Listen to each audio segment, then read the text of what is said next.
Thanks for tuning in to the Falkon Theatre podcast. I'm your host, Dean Jansen, mild-mannered manager of the Falkon Theatre in Tisdale, Saskatchewan. Together with my son, Noah Jansen, the self-professed movie snob, we're going to enlighten and entertain you with our immense movie knowledge. So sit back and relax. But if you're currently driving a vehicle, don't relax too much. But enjoy this episode of the Falkon Theatre podcast. All right. Welcome back to the Falkon Theatre podcast. I just took a look and it was May 29th, the last time we recorded a podcast. It's almost exactly, what would it be, 3 months to the day? It's just a small hiatus. Yeah, well, we had to take a summer break, just like, everyone else. Everyone else gets a summer break.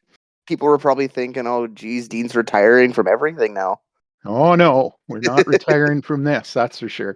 This is our 10th podcast, so a bit of an, milestone there, too. This is double digits, I think, honestly, if it make you pass the 10-year or 10-episode podcast, that means I think you're set for life.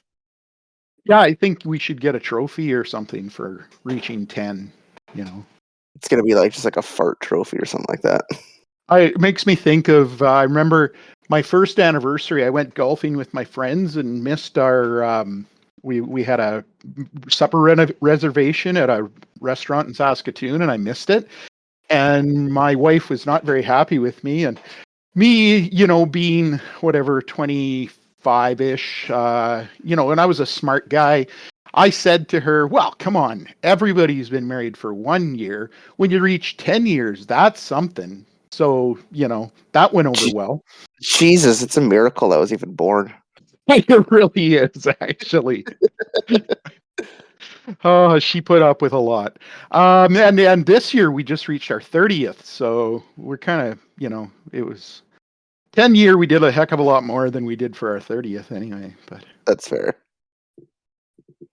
I guess when you reach 10, it's something. When you reach 30, it's like, whatever. No, it's been good. Anyway, welcome back to the Falkon Theatre podcast. Just a little bit what's happening at the Falkon Theatre. The renovations are almost done. The siding is pretty much up. We have to get the electricity ran for the poster boxes and a few little details to add on. But for the most part, it's looking great. Yeah, it looks awesome. We drove by it there when we were home last, and yeah, it looks so slick out there. Brad Schreiner's done a great job. Him and Adam Lewis been working on it, and they're just awesome. So, what's coming up? That's great. Falkon Theatre. We've got this weekend. Sounds like it's going to be a busy weekend. It's called It Ends With Us. It's the Blake Lively movie. Then I've got Deadpool and Wolverine, which has Blake Lively's husband in it. And that's next weekend, not this one, but the following one. Yeah. Oh yeah. Wow. Yeah. Double. What would it be? Their families taking over the Falkon Theatre. Yeah, I'm going to talk about that a little bit later. But when I was trying to pick a movie for this weekend, I'd never heard of It Ends With Us. But your mother was like, "Oh no, that's a book club movie. You should get that one." So I got it, and it looks like we're going to be super busy. There's lots of buzz around it, lots of people coming, and your mother took off to Edmonton to see Pink for the weekend. So funny how that works, eh? Yeah, I know, right? So we got It Ends With Us, then Deadpool and Wolverine, then we're going to show the M. Night Shyamalan movie Trap, and the Beetlejuice sequel, and we're going to end off September with The Crow, which isn't getting real good reviews to start with, but we'll give it a try. Lionsgate's just having a year this year because they're also the ones behind the Megalopolis debacle, that whole trailer thing that happened. So, 3 big things in the last month. That's unfortunate for them. It's funny. I read a funny comment from the original director of the 90s Crow movie, And it was saying how, when I first heard they were remaking the Crow from my movie in the 90s or whatever, he's like, I was thinking this is just going to be some shameless cash grab, but seeing how things are going, I don't think there's much cash that's being grabbed from it. Oh no. I had somebody reach out about getting the poster after the movie's done. So Oh, really? Okay. yeah, so there is some interest in it anyway. I mean, I love the Brandon Lee, the Crow movie. Like, I remember I even bought like the graphic novel after I saw it and everything. Like, I really enjoyed that movie, but yeah. Yeah. So I guess we'll see how it goes. So yeah, so that's what's happening at the Falcon Theatre. My wife and I are taking off for a couple of weeks, so I'm training some young fellas to step in and run the show while I'm not there. So that'll be good. Be good to get a little break. We haven't had a break in a while. It's been busy. Yeah. Okay, let's move on to some movie discussions. First of all, I just wanted to give a big shout out. I guess this is still Falcon Theatre stuff, but big shout out to Greg Johnson for helping us put together the biggest movie since the Super Mario movie that we had. It's been a good summer, but Twisters was definitely the highlight. We had over 600 people come. We blew the Barbie movie out of the water for attendance. Well, if you would have had the actual Barbie come to your movie, then maybe it would have been, been able to claim that title. Well, I did have a Barbie there. I gave away a Barbie doll at the movie. Barbie. No, you need a life size, fully talking everything Barbie. Yeah, no, we might attract the wrong type of guys with that. Yeah, fair enough. Anyway, shout out to Greg for because I'm sure about half the people came just because we had the Tornado Hunter there talking about Twisters and stuff before and after the movie. So that was great. Really helps out the theater. That's awesome. So back to It Ends With Us and Deadpool and Wolverine. They were the number 1 and 2 movies here this summer. And do you know the last time that a husband and wife had the top 2 movies at the box office? I honestly, I can't even really think of what movie couples even there. I mean, I'm probably in my lifetime. Well, this was before you were born. It was 34 years ago. In 1990, Demi Moore and Bruce Willis had the top 2 movies at the box office. I'm gonna guess Bruce Willis's was probably like a Die Hard sequel. It was Die Hard 2. Do you know what Demi Moore was in? Honestly, I don't think I could even name a single Demi Moore movie.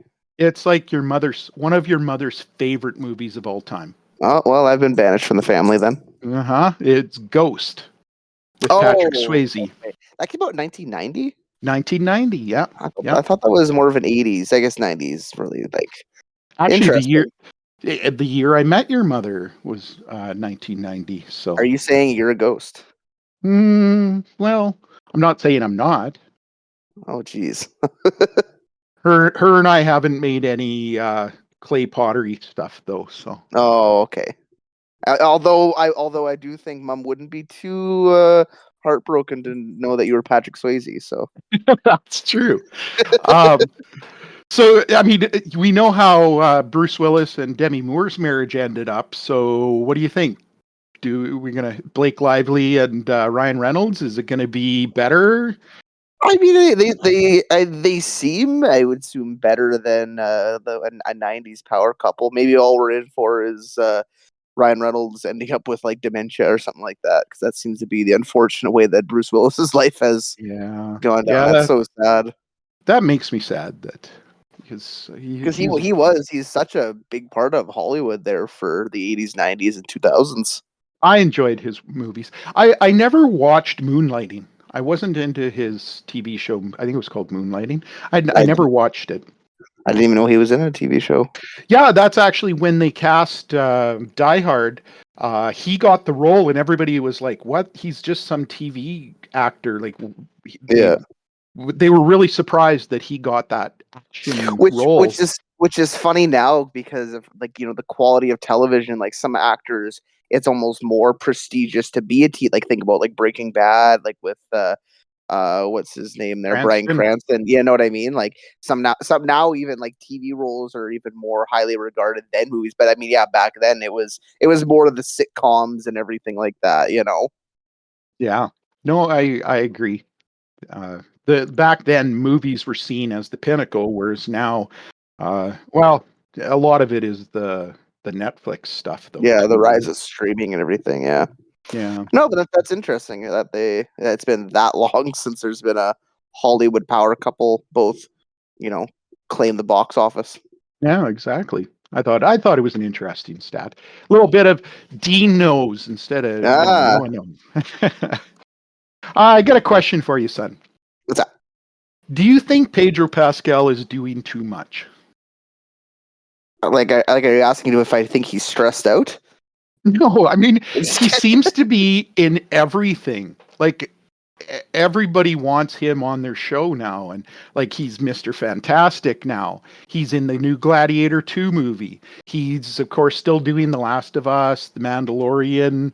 I checked when I saw that he was Mr. Fantastic, I checked his IMDb and he has 11 things in production right now. Jeez, and I mean, like, you got to think that probably when like a lot of those are done, like, you just want to take them because that's busy work, especially doing like, the like it's not like they're just say a small independent movie where you just gotta you're a normal person. Like all of these are gonna be big set pieces with big budgets, and you know what I mean. Like Yeah, that's it's actually pretty amazing that he that he can manage the time for all of these things. and 'Cause and these are not just big that on movies. top of it, but also giving, in my opinion, pretty high quality performances in those roles. Like he can play a little bit more of the gruff kind of, like in The Last of Us or The Mandalorian. But like I think if you see Mr. or like the Fantastic Four movie, it's going to be a bit of a different role than you see him in the Mandalorian. Now I think the Mandalorian, a lot of that is just him voicing it over. Like I don't know how much he's actually doing. Like a lot of the action scenes are like they have the stunt doubles do a lot of the action stuff for him. I suppose, yeah. He But I still mean, has to be on set. exactly, yeah. So no, I mean, he's definitely getting some pretty good paydays. But like anytime I see an interview with him, he just seems like just such a genuinely just pleasant person. Like for Hollywood celebrities, like he seems like he really cares about the fans and he really cares about the work he does do. I know you're a big fan of him, and I like his acting as well.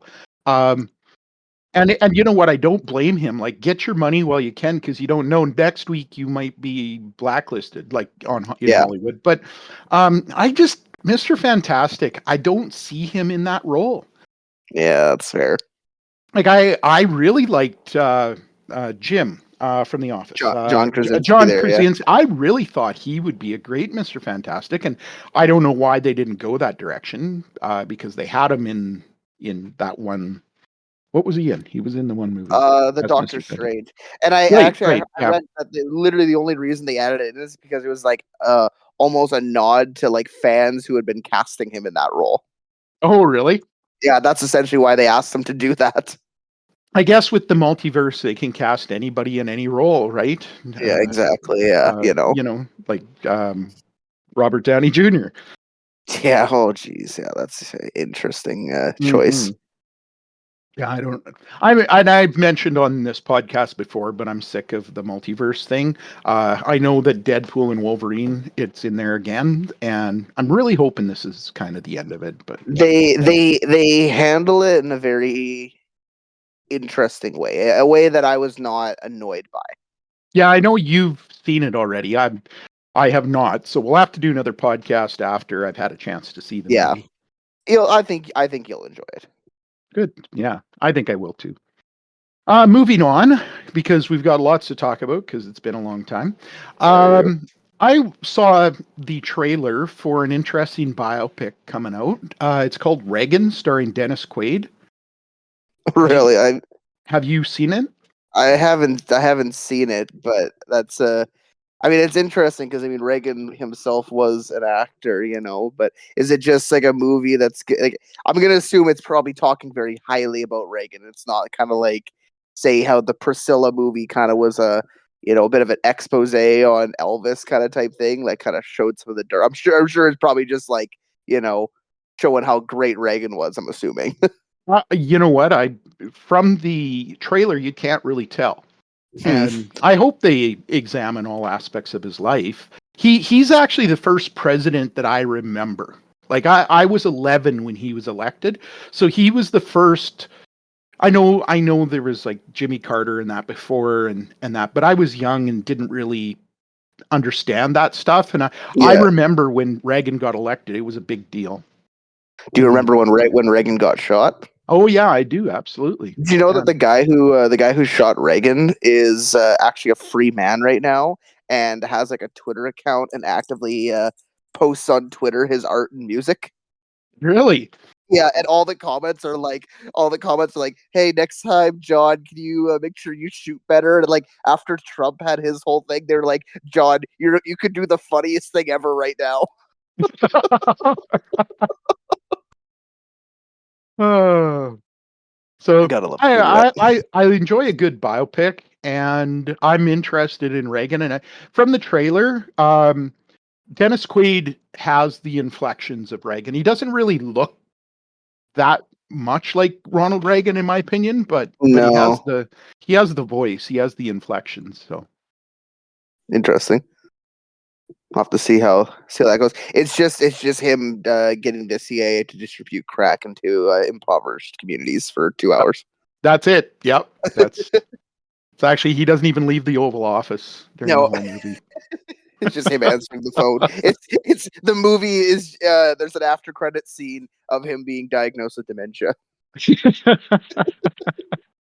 Another movie that I saw is I had no idea this was happening, and I'm super excited about it. They're making a movie of Peaky Blinders. Oh, interesting. So kind of what they're doing with like The Mandalorian, like a movie to kind of tie up the series kind of type thing, hey? Well, I hope so, because I did not enjoy the last season of Peaky Blinders, and the ending I did not like. I think I still have to get through the last season.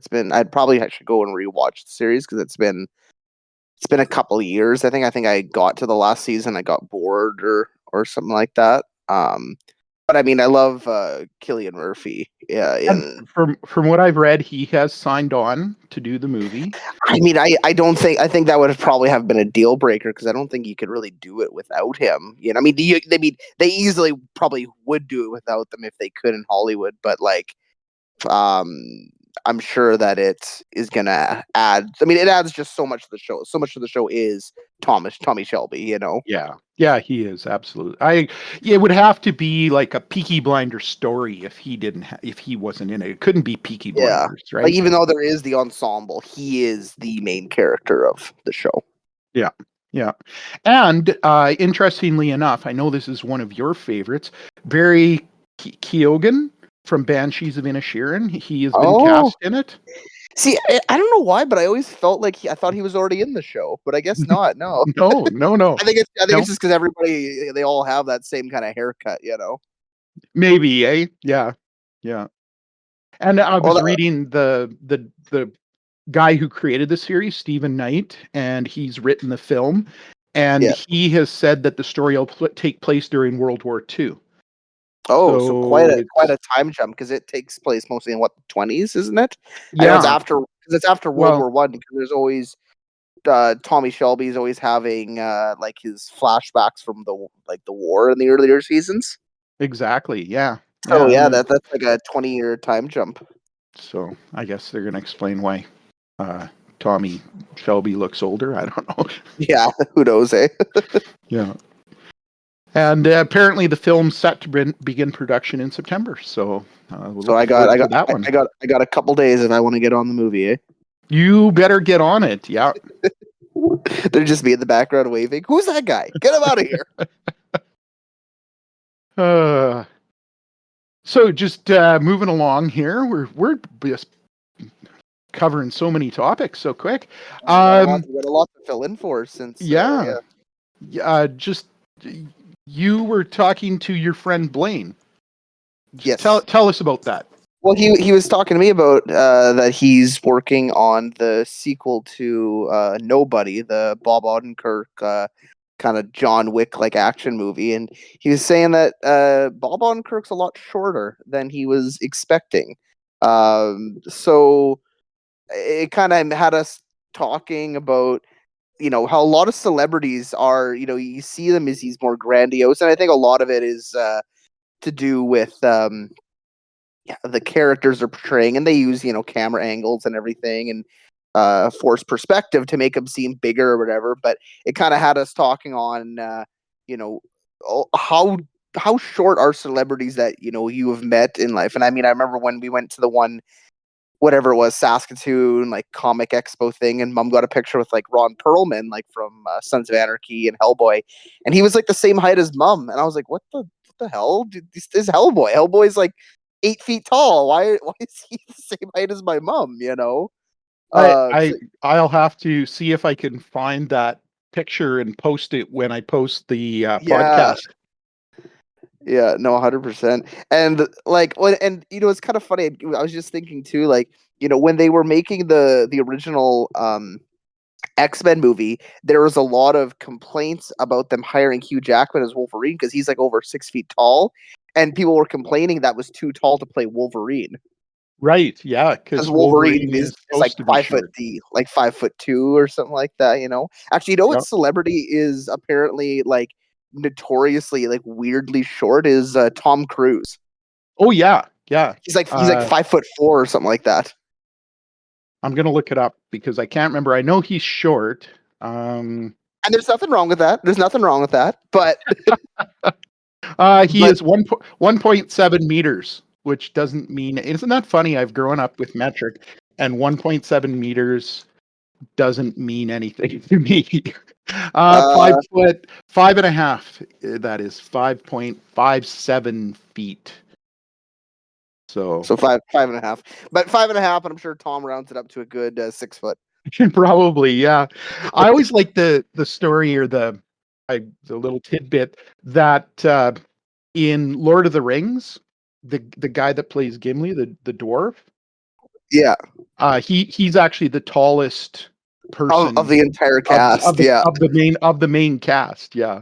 Yeah. He's like something like 6'3" or something like that. I mean, like, Yeah. it's so amazing that they were able to do like for the original movies like the forced perspective, but I can't even imagine the math and the hoops you'd have to go through setting up a set and having the actors having to stand in those positions and everything like that to give that illusion. I know. Yeah. Yeah. Especially Like, when there's such a height differential. I guess that's Uh, why they have millions and millions of dollars that they spend on it. I guess. Yeah. It's all the special effects are just to get the actors' heights right. That's it. Yeah, you know what I mean. Oh well, gone forever. Yep. It's gone forever. It says Ron Perlman is 1.8 meters. So just a little bit taller than Tom 10 Cruise. centimeters. Yeah. That's just wild to me. 5 foot and 5.9 feet. So almost 6 feet. But definitely shorter than when we saw him in real life. He was definitely shorter and smaller than Be I was around expecting. my height, which I mean I don't feel like I'm Hellboy size. So Oh, I remember what I was going to say. Mom had her live with Mark and what's her name? Anyway, her show that she watches. whatever Regis and Kelly is now. Yeah, Kelly and Mark. That's it. Yeah, Oh, okay. she had that on the other day, and Dave Bautista was on there. And Yeah. holy moly, that man is a giant. Well, He's huge. he definitely is the one that like okay, that's Drax. That's 100% Drax. Yeah. Now Mark, the guy on the show, is very tiny. So I mean, Dave Bautista looked enormous in height and stature next to Mark. Maybe they had him sitting closer to the camera. That's it. Yeah. It's a tilted room too. Yeah. It's a stipulation. It's a stipulation that he has to have forced perspective on interview shows to look bigger. I thought that was interesting that Blaine thought Bob Odenkirk was short. Was short. I actually would expect Bob Odenkirk to be short. Just Not seeing him on TV, like he yeah, doesn't seem like a big guy. no, 100%. And then that's actually why that show Nobody surprised me. I was pleasantly surprised when I put it on. I actually knew nothing about it, and I saw it. And I'm like, oh, I like Bob Odenkirk, so I threw it on, and it was a really good show. I really enjoyed it. Yeah, I haven't had a chance to see it, but I heard really good things about it for like kind of a pseudo, almost kind of John Wick like kind of like he's you don't realize he's this super badass kind of Yeah, you know yeah. You don't mess with him. no. Leads me into the next part. What have we been watching recently? Because Mom and I have been watching the TV show Bosch on Amazon Prime. So what happened, and I'm going to come back to Bob Odenkirk in a second, but what happened was this summer we were at the lake and I'd forgotten to bring a book to read, and Mom had a bunch of books in the camper, so I grabbed this book called Bosch. Knew nothing about it, started reading it, really enjoyed it. And then realized that it's a TV show. There's like 7 seasons on Amazon Prime. So immediately threw that book in the fire. You're like, give me television. Actually, it's funny because the book was called The Burning Room. So, Oh my god. Oh my you god. So we've started binging this show Bosch, and Bosch he's a police detective, investigator, and he's pretty small stature, but you don't fuck around with him. Like he's It kind sounds of like you're just describing Monk. maybe I've Yeah, never watched Monk. Well, I think he's just very small stature. You don't mess with him. I don't know. Ask Eric. Why? Why do we ask Eric? Because Eric's like obsessed with it. Monk? Yeah. I think you're thinking of you're not not Monk. No, I'm not. No. Come on. Why can't I think of the name? He's going to be mad at me for not knowing the name of. He watches it all the time. Columbo.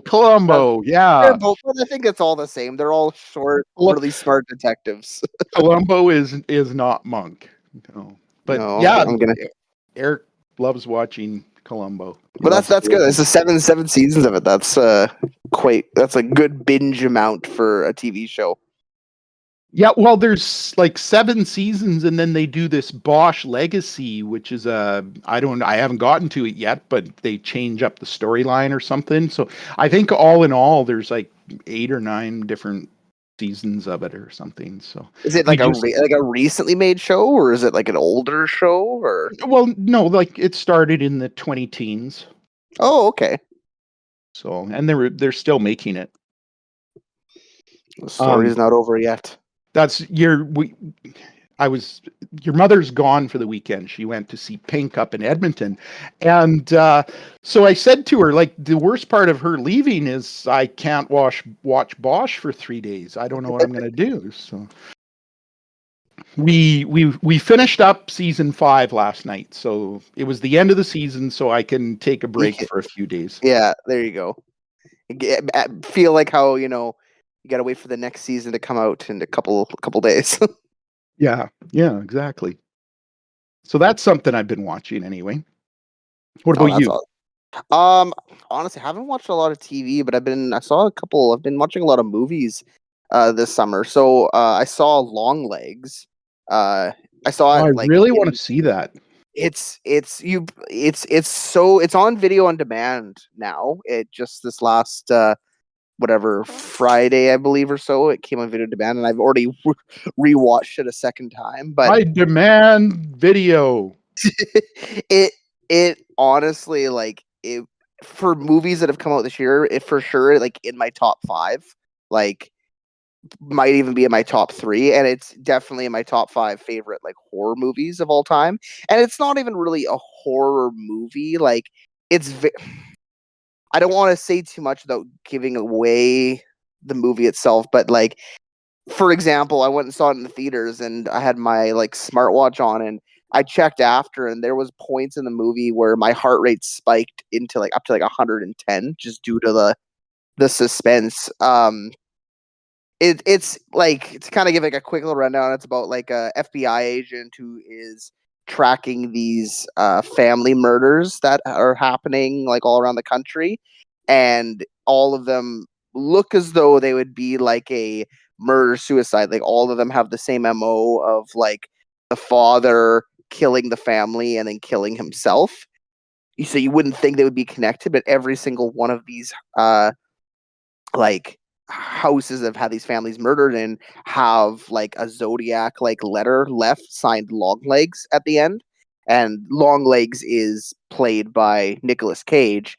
And you honestly like you don't even recognize him in the role. Like you can kind of get a little bit of the Nicolas Cage weirdness from it. But going into the movie, it was not what I was going to expect at all, and it was like just absolutely fantastic. Like the cinematography and the sound design are top notch. You don't recognize him because of like prosthetics, or is it just Prosthetics, his acting? prosthetics. Like he does not look like Nicolas Cage, and just the character that he plays and everything. There's so many just interesting like ways they're using the camera, like kind of for a quick little example, like when they go and do flashbacks into the 70s, all of the camera like closes in almost looking like a Super 8 film, you know? Oh, really? Like with you know, like the old cameras that had kind of like, instead of it being a square box, it's like the rounded edges kind of type thing, you know? And Yeah. that's how they do all the flashbacks to show the time difference, that they use like an older type camera, you know? So I reading online, people either loved it or hated it. I think a lot of people were expecting something. It was more they were disappointed because it wasn't what they expected, but I loved that it wasn't what I expected. Like it took a completely different direction I thought it was going to go, and I loved it for that.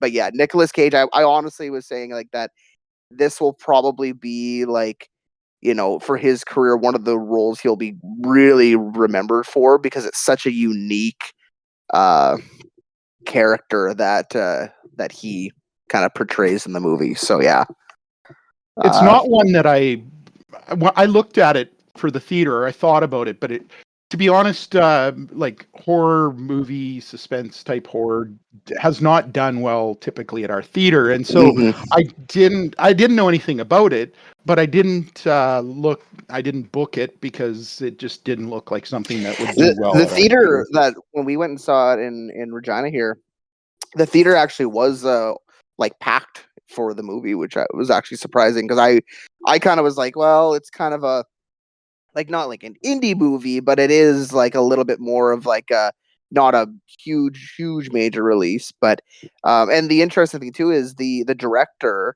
Oz Perkins, famously his dad was Anthony Perkins, who played the original Norman Bates in the original Psycho movie. Oh, cool. So a little bit, you know, he has a little bit of you know, horror background in his family. And then I guess just on the topic of horror, I also just the other week watched a movie on Netflix called Talk to Me. Came out in about, I think, 2022. It's an A24 movie made in like Australia. It's a bunch of like Australian teens, and it's essentially about like these teens are going to like these parties and stuff, and there's this like creepy like possessed hand, and all the teens are doing like kind of like a, you know, like a Bloody Mary kind of type ritual where they grab onto the hand and they say the magic words, and they for like 90 seconds get like possessed and everything, and all the other teens are recording them, and you know, and then they blow out the candle and the kid gets brought back and everything. And so I think it's kind of like, it was a bit of a commentary on, I think, you know, the dangers of partying and drugs and like, you know, the peer pressure of doing it. But it was for a like a ghost movie. It was not like not the most like typical kind of like, oh, and now there's the ghosts and there's the jump scare. Like it was a very unique take on possession and ghost stories, and it's a quick watch. It's only about 90 minutes, so goes by really quick, and it's ties it up nicely. And yeah, and it was a really good movie. I might have to try and check that one out.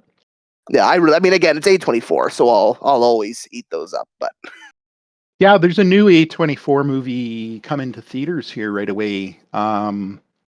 What's it called? It's about this girl. Her mother-in-law or her grandmother-in-law is was like that like, taking over her house. is that The Front Room? Is that? Yeah, The Front Room. That's an Yeah, A24. again, I don't know. I've seen a couple of the trailers quickly pop up, but I know nothing about it. Yeah, I've just done a little bit of reading, just kind of looking at what to book going into October, and Mm-hmm. that was one of the movies that was on the list that I was looking at. Oh, sweet. I don't know if I'll book it or not, but definitely one I'm Oh, looking at. yeah. Besides your TV shows, any movies that I guess guess you've seen every movie that's kind of come to the theater, probably. But Yeah. Well, no, I haven't watched every movie. There's lots of movies that I'm just too busy, and so I don't get to see them okay, well, because how about this? For the ones that you have seen, what was your favorite one that you brought to the theater this summer? honestly, probably Inside Out 2. Oh, really? I haven't actually seen it yet. And it's like the highest grossing Pixar movie of all time, and I have not seen Inside Out 2 yet. Yeah, it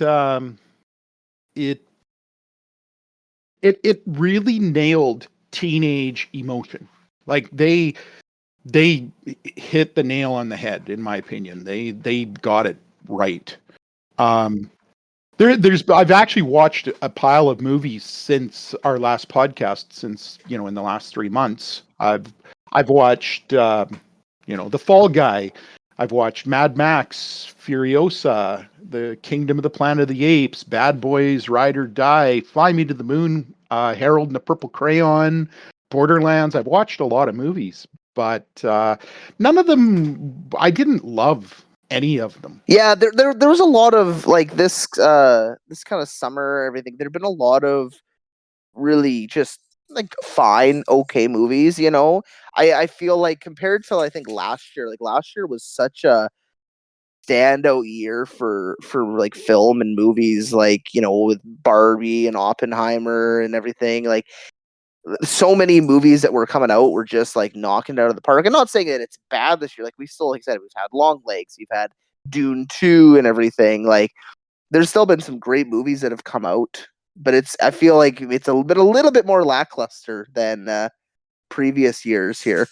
I enjoyed Fly Me to the Moon. It was a fun movie. I didn't love it, but I really enjoyed it. Yeah. It was good. And that's a lot of the movies I've watched. I've enjoyed them. I just didn't love them. There hasn't been one that I was like blown away this Mm-hmm. year. Borderlands. I enjoyed it. Didn't love it, you know. For you didn't took it for what it is. Yeah, I think I saw it's already being released here at the like the cheapy theater here in Regina. Yeah, and it's coming out. You can buy it on streaming coming up, I I think think I this think I think weekend. yeah, I think like today or this weekend. I don't Yeah. know. I'll probably go. I want to watch it just to almost see how bad it is. Like you It's know, not as bad as the fanboys, the purists are saying. Like if you mom who knows nothing about Borderlands watched it and she quite enjoyed it. yeah. Which I mean, I think that's tough because I heard too. It's not very like it's not like gory as the games are. Like it's a PG-13 movie. So I do have one small confession to make. The biggest movie that we've had this year, I mentioned earlier, is Twisters, and I didn't get to see it. Oh, The weekend it was here, we had so many people, I was super busy, and my plan was to sit down and watch it like in between or outside of the movies, and I just was too busy. So that's one that I'm gonna have to try and so you're catch saying what you're sometime. saying is you've been bought out by a big tornado to not be there for the propaganda against tornadoes. That's right. That's right. Uh, I don't know why our school is the Tisdale Tornadoes. I don't, as far as I know, we've never had a tornado here in Tisdale. Not just that, but why is the mascot a white tiger? Like, white tigers and tornadoes. Ah, yes, the two things that Tisdale, Saskatchewan is known for. I know, right? Well, if you walk the streets of Tisdale, there'll be white tigers that'll be, you gotta watch out for them. They'll jump on you, and if they Like, don't get you, the tornadoes will. why was it not like say like the Tasmanian Devils and have like Taz spinning in the tornado? Yeah, that would have been. Yeah, I wasn't at the meeting, so I don't know if anybody was at the meetings where they decided on Tornado and White Tiger. That happened in 1997-ish. So if anybody Yeah. was there and knows the answer to that, leave a comment and Let let us us know. know. Because I taught there for 7 years? I still don't, or no, 24 years. And I had no idea why that was chosen as. Anyway, we are the home of the tornadoes. Apparently. Yeah. So lots of movies that I've enjoyed, but nothing that I've loved. One question, Mom and I were talking about this, and I have a little bit of a secret watch, a show that I don't know why I enjoy it, and Mom and I watch it together, and it's called, I don't know, have you ever watched Emily in Paris? Jody has watched it. I have not seen. I think I've seen like a couple episodes here and there. Like she'll put it on while I'm cooking supper, and then I'll kind of come upstairs and just while we're eating, kind of just have it on. But I know there's a girl named Emily, and she's like a fashion designer or something. She's an advertising person. Okay, yeah, something. But in the fashion world, she does advertising for the yeah. fashion. It's not a show that would normally. I don't know why. It's like this little secret enjoyment out of it. Guilty pleasure. Yeah, I don't know. It's bizarre. I shouldn't enjoy it, but I do. You do. Yeah. Anyway, where are we at? We're just over 40 minutes. We've got a couple things left to do. So let's move on to Noah Knows. All right. So, I mean, it's been a while, so I figured I might as well make the return of Noah Knows a Star Wars Noah Knows. So, what I was reading up recently, so Ewan McGregor, who we know plays just the kind of the small, lesser known role of Obi-Wan Kenobi in the prequels. I don't. Do I know this guy? Yeah, he kind of looks like Jesus. Oh, yeah. Okay. Yeah, hello there. Yeah. So he like when he did the prequels, he was a huge Star Wars fan. Like they actually had to tell him while making the prequels that he had to stop making the lightsaber noises himself because they were going to add it in post because he was going like vroom, vroom when he was playing Obi-Wan. But one of the reasons why he loves Star Wars is because he's talked about this in interviews before growing up that when he went and saw the original New Hope, he was all excited because his mom took him and a cousin or brother or something like that to the movie because they were going to go see their uncle who was in this new space movie. So they go to the movie and everything, and they watch and just obviously fell in love with it. And at the end of A New Hope, during the attack on the Death Star, there is his uncle, who is actor. His uncle was an actor named Dennis Lawson, who plays Wedge Antilles in. No way. Yeah, that's his uncle. And that was one of the reasons why he wanted himself get into Star Wars because his uncle was in it. He fell in love with it because his uncle was, Wedge Antilles in it. And on top of that, Ewan McGregor, I don't know if this is the same brother or if, again, I don't know the exact story, but I know that the story is he has a brother who flies for the Royal Air Force in the United Kingdom, and apparently his whatever pilot call sign is Obi-2 instead of Obi-1. I'm like, that's pretty cool. That is cool, yeah. Like for a call sign, I feel like you can't really get more badass than that. Absolutely. But then about kind of. Sorry, you just cut out there. Can you hear me now? Yeah, you're back. There we go.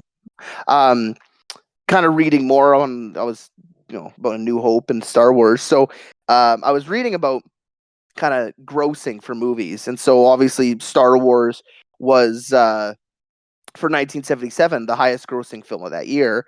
One sec, I wrote down exactly how much it made, which doesn't seem like a lot, but I guess back then this was a lot. So Star Wars in 1977 made $306 million during its run.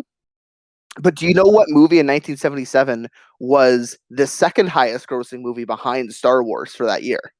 I probably should, because when we did our uh, was the best year in movies? That was like one of my It one. is. It is. I know it is a movie that you really like. Yeah. So, Uh, Tell me, I can't make a guess. so the number two highest grossing film of 1977 was Smokey and the Bandit. Oh, I was gonna guess Smokey and the Bandit. But Damn to it. show the comparison from number one being Star Wars at 306 million, the number two Smokey and the Bandit made 126 million, and that was number two. Wow.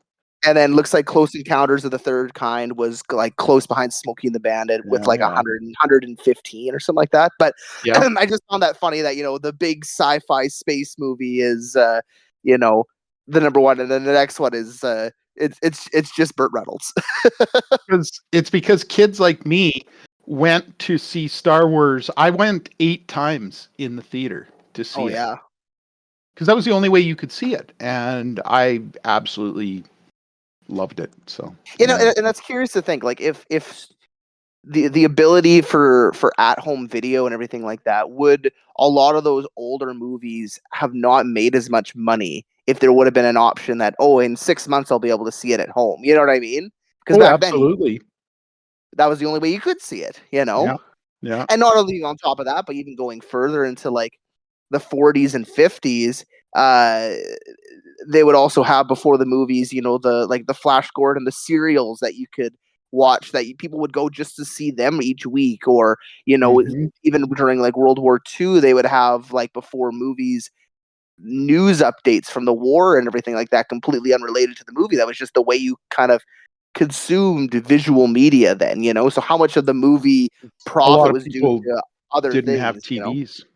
Yeah, a lot of people didn't have TVs, so Oh man, I'm getting shivers just thinking of that.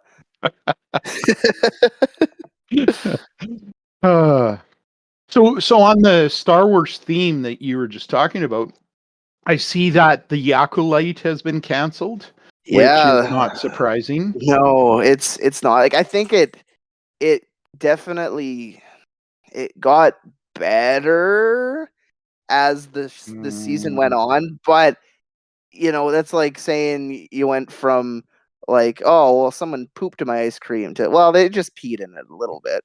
It's still not. I still don't want to eat that ice cream at the end. Yeah. I saw an article, the girl who played this starred in the Acolyte, how she's The been twins. she's been hassled online, and Star Wars fans can be the worst. Like Well, they're, and they're and here's the thing: there are some valid criticisms, many valid criticisms for the show. But the thing that frustrated me is the stuff that I saw people complaining about online is not the stuff that we should be complaining about. Like, there are so many people complaining that Kiede Mundi couldn't have been in the show because in this one reference guide written in 2001 after a Phantom Menace, it says that his age is only 90 years old in the Phantom Menace. I'm like, who gives a shit? He's an alien. They can make him. That's not what I'm upset about. I'm upset that the effects look bad and the acting is wooden and the story doesn't make sense. And that's story, what I'm. the writing was so bad. Like Yeah. the dialogue wasn't the worst. The acting was bad, but the dialogue itself wasn't the worst. But the actual storyline was uninteresting. Yeah, like it felt like when you like when I was first kind of seeing the trailers, it felt like it was going to be a much bigger story, and it was a lot. It was a lot of us. It only takes place over a couple days. It was a very small story, and I what, there were some things that I did. I thought that the action scenes, like the lightsaber combat, in my opinion, was some of the best I've ever seen in Star Wars. Like the Quimir, the dark side guy using the two sabers and everything. Like, I thought a lot of his fights were really, really cool. Like, he was a force to be reckoned with, no pun intended. And it's really too bad because all of us Star Wars fans were really looking forward to learning about the High Republic because it was the height. Yeah, It was the height of the Republic, right? And we wanted yeah. to, we wanted those really amazing battles, and yeah, it was just we wanted something a lot bigger. And Well, and I mean, I remember seeing articles kind of prior to it coming out, and there was a little bit of controversy, but it was like talking about how they brought on a bunch of writers who had never seen Star Wars before because they wanted to have writers that had an outside perspective. And it's like, well, maybe you should just get some people that are big fans to help you write your show. The series and franchise that has some of the craziest fans that care about continuity. Yeah.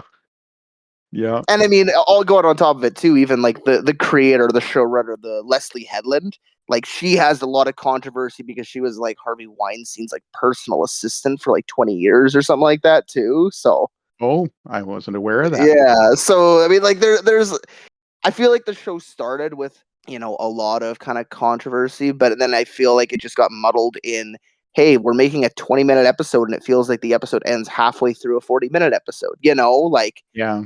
Yeah. They needed to, like, Andor. Andor has these hour-long episodes that feel like almost like Game of Thrones kind of budget with everything, and then it's like you watch this and it's like 10 minutes of credits and a 30-minute runtime. It's like the animated shows are longer than some of these live action episodes. So moving on. Last thing is our big question of the day, we always like to wrap up with a miscellaneous question. And then this one actually just came about a couple days ago. I had the TV on upstairs. I was watching Expendables 2. It happened to be on TV. So while I was busy in the kitchen, threw it on. And it got me thinking about the Expendables series, which the fourth one came out last year. And I mean, the first and second ones it was novel. It was a novel idea. Take these old action heroes and put them in a movie together again. And, but by the fourth one, it's like, oh, they've done this. Like, I don't really care anymore. And then recently, I actually just saw an interview with Quentin Tarantino where he said that the one trilogy that, in his opinion, worked to the nth degree, and that's were his words, was Fistful of Dollars for a few dollars more, and The Good, the Bad, and the Ugly. He said the characters, the stories, everything tied together so well. And then he went on further to talk about how he has never watched Toy Story 4 because he believed Toy Story 3 is the perfect ending to the trilogy, and he doesn't care how good Toy Story 4 was. The trilogy ended at 3, and I actually 100% agree with him that 4 was a completely unnecessary money grab. Oh, well, I mean, not only that, but they're making Toy Story 5 right now. Well, and don't get me wrong, 4 was a good movie. I kind of enjoyed it, but it was unnecessary. They should have just stopped, right? Or if they want, go do a different Toy Story with different toys and a different family and everything. Like if you still want to stay in that universe, you can. But yeah, like we have so much of this desire of touching what was old and kind of almost muddying the legacy in a way. I know, right? Yeah. So that brought up my question: is there a movie series that's amazing but just goes on too long? I mean, I think there's a lot of them. I mean, like there's a lot of the slasher ones from the 80s and stuff like that, like the Halloween and the Friday the 13th. And I think it's just because they were cheap and easy to make, and they make money, so they just kept pumping them out. But I wouldn't call those amazing movies. No, I guess that's true. The Friday the 13th movies were the first one was something a little different, but even the Nightmare on Elm Street, I loved the first 1 and 2. But I wouldn't consider those to be amazing movies. I mean, in a way, you could also argue Star Wars. Yeah, there definitely could be an argument made for Star Wars that they just went on too long. But in I'm talking more about where they just continue the story on and on and on and on. Whereas Star Wars, they went back and did a prequel, right? That's true, yeah. Like there's lots that have gone on too long. The Fast and the Furious, the Mission Impossibles, Mad Max and Road Warrior were amazing movies. And the third one, Mad Max Beyond Thunderdome, was not. So what would you pick as like one of your favorite series that just went on too long? I mean, like it really is. I mean, I don't know if it's exactly fits because it's really only the first 2 that were good, but like they're still making them. But like the first Home Alone is like one of my favorite Christmas movies out there. Mm-hmm. And I think they did a really good job with Home Alone 2 in that you think it's just going to be a, okay, we're going to redo the thing. And they take it a different direction of instead of him getting left at home, he goes to a completely different city. And they do a really interesting twist on the original movie, And I mean, the first 2 Home Alone movies were just like box office giants. The amount of money that they made was just ludicrous. But they're still making them. Like there's like I think they're up to the 6th Home Alone movie now. Now, granted, none of the rest of them have all been like just straight to video on demand or DVDs. Like they're not part of the overarching whatever Kevin storyline. It's a different kid just getting. It's essentially just them retreading the original Home Alone. But like the most recent one came out in like 2021, Really?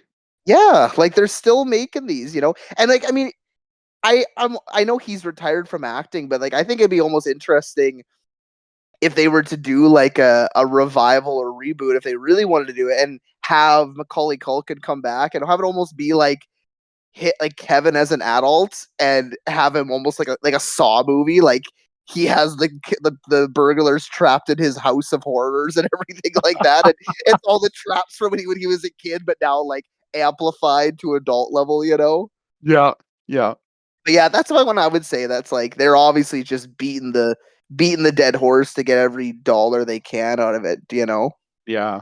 Yeah, and so often they do that, right? Yeah. I I considered like, there's Aliens. Alien and Aliens were amazing. They probably should have stopped after that. Although I haven't seen Romulus. It's gotten pretty good reviews. The thing about Aliens, though, like every single Alien movie in their franchise has been very different from each other. From Alien to Aliens to Alien 3 to Aliens, like they're all different, like kind of tones and directors and takes on the Aliens universe. You know what I mean? From like a they do slasher to they try to change it up, don't they? yeah, So I mean, good on them for that, even if it hasn't really worked.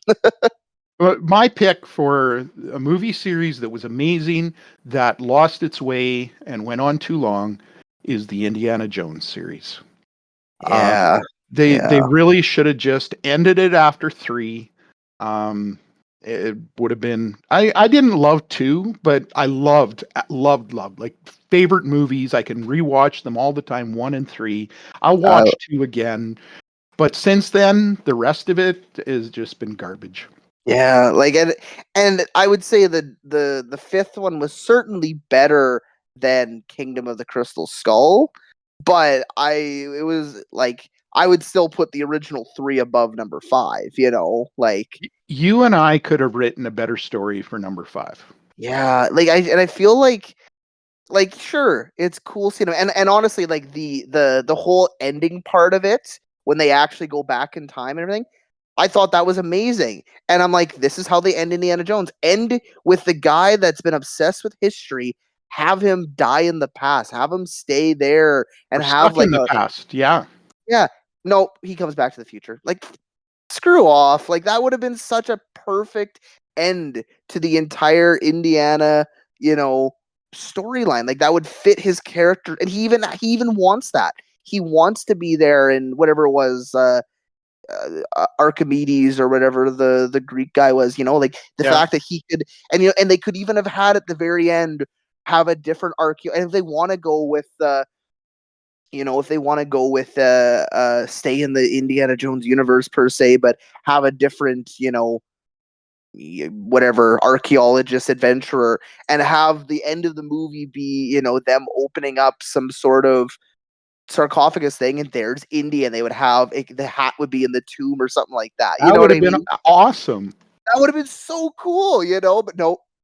He's got to come back because we got to fill in a couple more cameos and everything. You know what I mean? Like, And we may want to make another one, yeah, like I don't know. I mean, I'm kind of curious how many movies, because like we always hear in movies when it's like, oh, well, the producers got involved and the executives got involved in the writing room, and that's when things get muddied, and that's oh, that's why the movie didn't do good because how many times are like maybe the executives are right a lot. Maybe there's a lot of movies that are fixed by the business suits guys, but it seems like we always hear, and it feels like when there's the meddling from the money side of it, that's when the movies really, when you're making the movie to make money, I feel like it isn't as strong than if you were just making it to make a good story. That's why we need directors that can say no to the money guys, right? Well, curious to see. I mean, Megalopolis, that's completely funded by Francis Ford Coppola, and yeah, that isn't a recipe for always absolute success. I mean, Horizon is a terrible movie. I do really want to see Megalopolis, but I'm also very interested to see, like, man, is this just going to be the weirdest, like, not good thing in the world? Because I think it's very, like kind of the coming from his origins of, the early 70s of, like, the American Zoetrope group and the very out there kind of ideas. I think it's very much like that in a modern day movie. So be curious to see what that's like. Yeah, Horizon Part 1 might be my biggest disappointment of the year. Really, hey? Yeah. I wanted a good Western, and I did not get one. But again, they don't make good Westerns anymore. Like, apparently not. Compared to, like, from like the 60s to the 80s and everything. Like, I couldn't even tell you the last probably Western movie that was really good. Yeah. They need to go back. They need to go back to Italy and start making them. That's right. Spaghetti Westerns. Let's get them back. Bring them back. All right. Well, we've been talking for an hour, so I suppose we should wrap it up. It was good to be back. It is good to be back. And we'll try not to go 3 months without doing our next one. Only 2 months. or less, maybe. Hopefully anyway, if you guys stuck with us for this hour, we appreciate you tuning in, and we'll catch you at the movies again.